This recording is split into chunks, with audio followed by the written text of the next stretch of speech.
여러분 안녕하십니까? 검찰이 윤석열 전 대통령의 공직선거법상 허위사실 공표 혐의에 대해 수사를 재개한 사실이 확인됐습니다.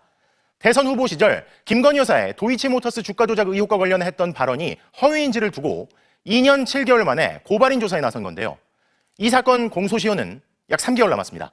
첫 소식 구나연 기자의 단독 보도입니다. 지난 대선 때 윤석열 전 대통령이 허위 사실을 공표했다는 공직선거법 위반 혐의 사건에 대한 검찰 수사가 재개됐습니다. 서울중앙지검 공공수사 2부가 시민단체인 사법정의 바로세우기 시민행동 김한매 대표에 대한 고발인 조사를 다음 달 1일 하기로 했습니다. 2022년 9월 고발장 접수 뒤 배당만 해놓고 있다가 2년 7개월 만에 수사에 나선 겁니다. 고발인이 문제 삼은 건 김건희 여사의 도이치모터스 주가 조작 연루 의혹을 부인한 이 발언입니다.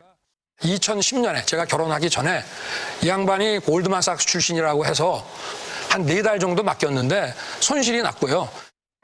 그런데 검찰이 법원에 낸 한국거래소 자료를 보면 2009년 4월부터 2011년 12월까지 김 여사가 13억 9천만 원, 장모 최은순 씨가 9억 원 등 모녀가 23억 원 상당의 이익을 본 것으로 나옵니다.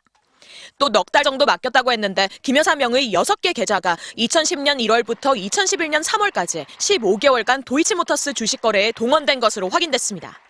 윤 전 대통령 발언과 맞아떨어지지 않는 증거가 나온 셈입니다. 윤 전 대통령은 장모와 관련된 발언들로도 고발돼 있습니다. 도촌동 문제라든지 또 그 잔고증명서 문제라든지 이런 거는 이제 지금 제 장모가 재판을 받고 있는데 기본적으로는 상대방에게 약 50억 정도의 사기를 당했습니다. 그런데 2023년 장모 최 씨는 잔고증명서 위조 혐의로 징역 1년이 확정됐고 도촌동 사건은 차명투자로 드러나 2024년 과징금 27억여 원 부과가 확정됐습니다.